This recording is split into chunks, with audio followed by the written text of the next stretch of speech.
with that said, let's start the show for tonight. And the first segment that I'd like to talk about is in-scale modeling.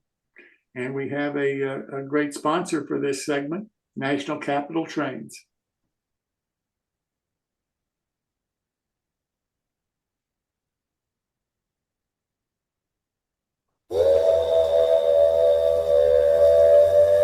National Capital Trains is the largest supplier of N-scale modeling products in the state of Virginia. We have been in business since 1989. We carry a full line of modeling products, specializing in N and HO-N3 scales.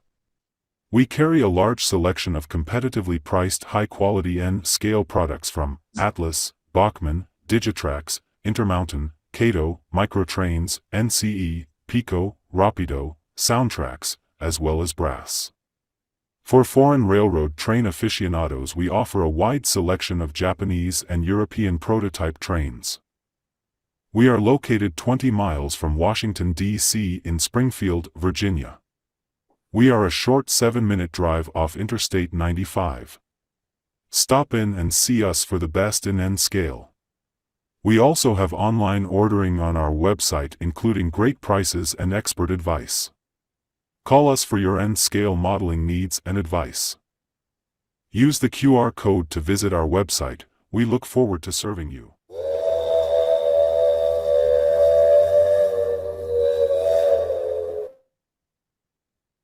And the host for this segment is Clem Harris. Clem, as you know, works for one of the railroads and is not able to be here tonight, but he has provided us with a video for his segment. So if we could run that, Pat.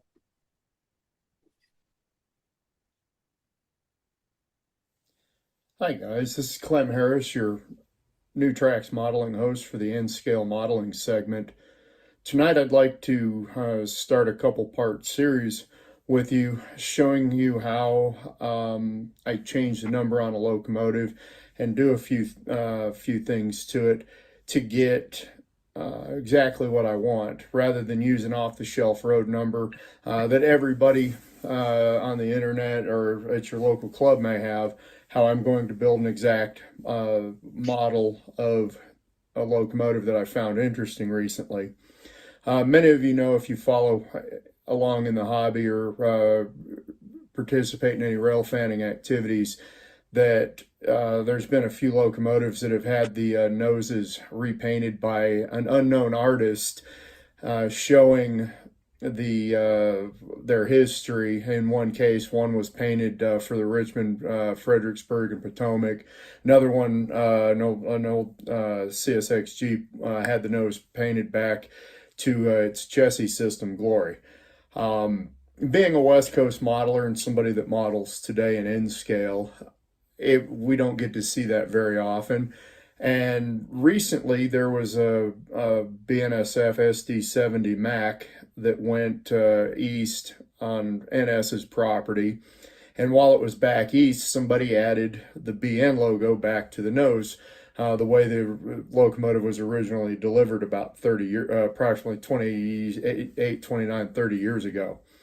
So with that in mind, that's kind of caught my attention. I've had an extra SD70 Mac sitting around that I wanted to, I was saving for a rainy day, and I think it started raining today. So I'll walk you through the process of how I not only change the numbers to match the BNSF 9653 from a previous road number that was on it from Cato, but then I'll walk you through how I weather it so that I make it look as close as I can to its prototype appearance today. And then I'll show you how that I am able to add sound to this locomotive. And I'll do this over multiple segments for the next couple of months, and just show you the simplicity of which you can do a lot of things in N-scale. I know I'll probably catch a lot of flack for this. One of the things that I don't do, I don't add grab irons, and I don't add windshield wipers. For me, I'm kind of sometimes a little bit clumsy, a little bit ham-handed.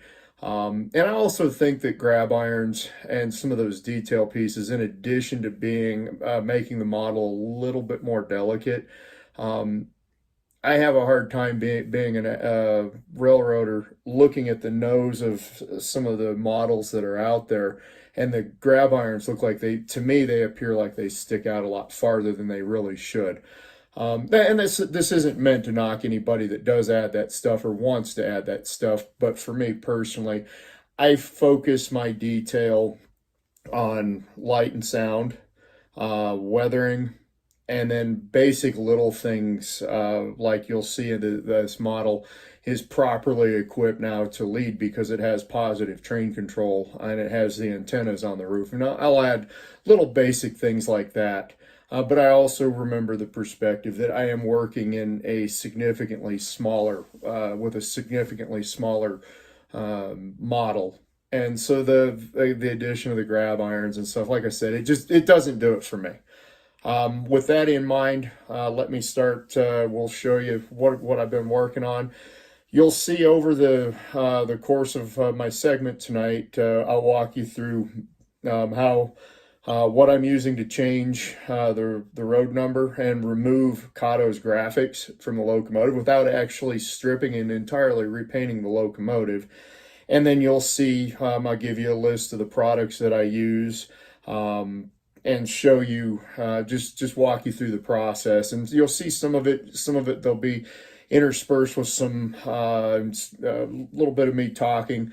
Some of it because I had to condense down about an hour and a half or 2 hours worth of working on this model into a 15-minute segment. You'll see some of it is going to go via time lapse and be set up that way. Without any further ado, let's change the road number on this N-scale Cato SD70 Mac to the BNSF 9653.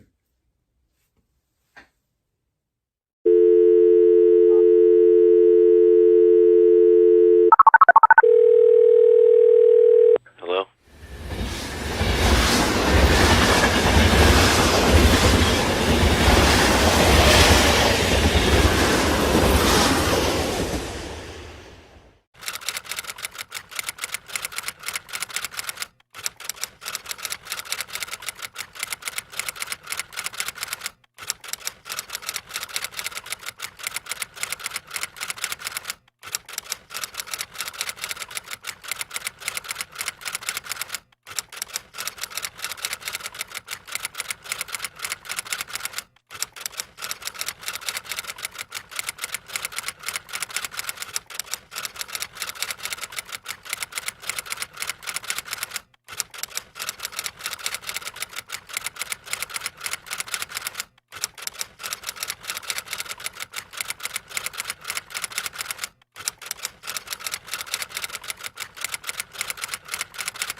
Hi guys, after you saw that I masked off the model to protect some of the paint that I didn't want to damage, I'll walk you through actually applying the Mr. Color Thinner. You'll want to work with this in a very well ventilated area.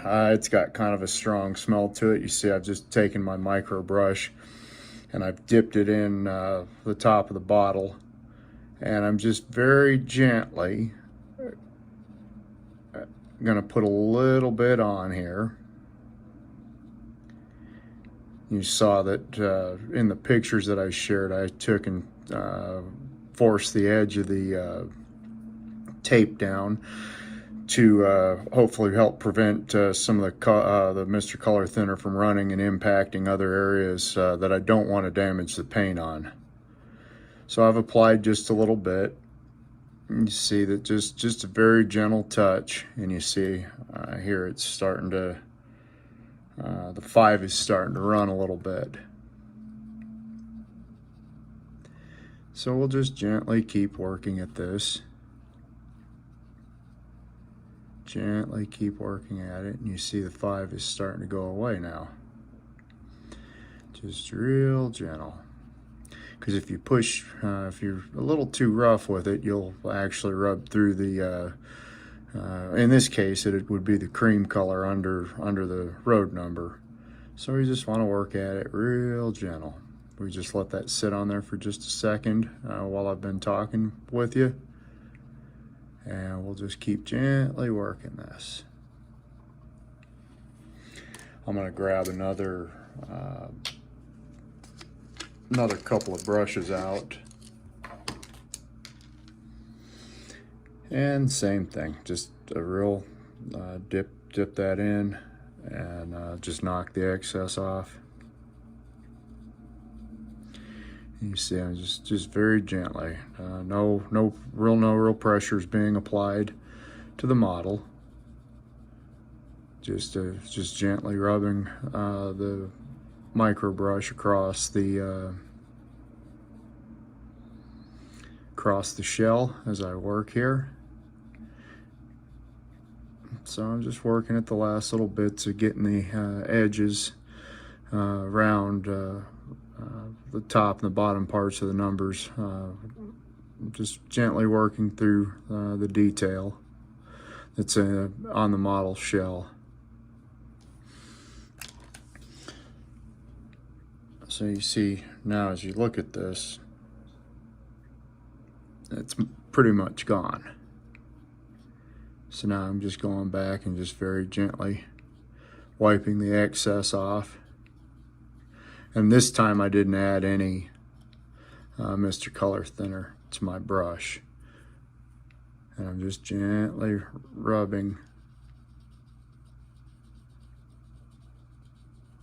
just gently working that. And there, as you can see, the number's just about gone. And I'll do just, I'm gonna let this sit for just a minute and dry. And then I'm gonna go back and knock the little bit of the, I'll change the perspective on my camera here briefly so you can see it a little bit better. But there's a little bit of the green from the numbers that's left on the model. I'm going to give that just a minute to dry, and when I come back I'll show you that how I just again gently work to finish taking that green off the cream color.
Well, guys, what did you think?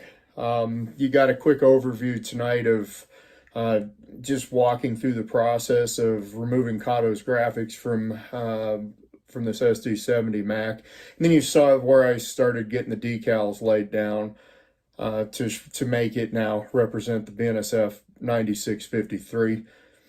Along with that, again, you saw that process sped up. That was about an hour and a half to 2 hours worth of time, and just working at things, taking my time.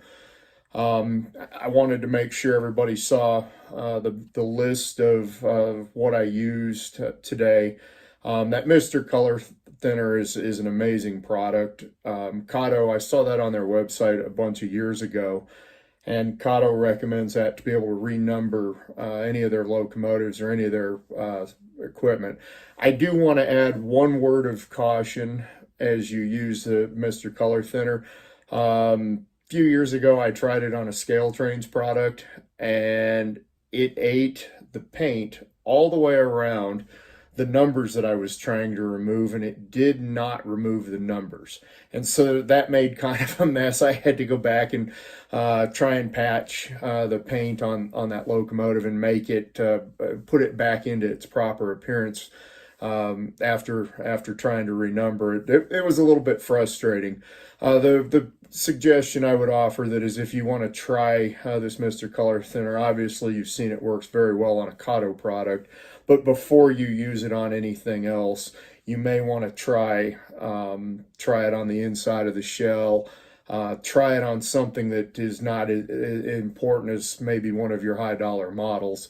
And you'll see too with some models, while I didn't touch on it in my video presentation this evening, you'll see that sometimes using a toothpick or using a little bit of Solvaset, Microsol or Solvaset product over a little piece of paper towel and let it soak. Sometimes that'll actually help remove numbers and graphics. You didn't get to see quite all the decals added to the locomotive tonight, but enough to get the point across of what's going on. In the next segment, I'll sit down and I'll walk you through how I weather the BNSF 9653 so that it has the appearance of what it does today, while it briefly had the BN logo applied to its nose.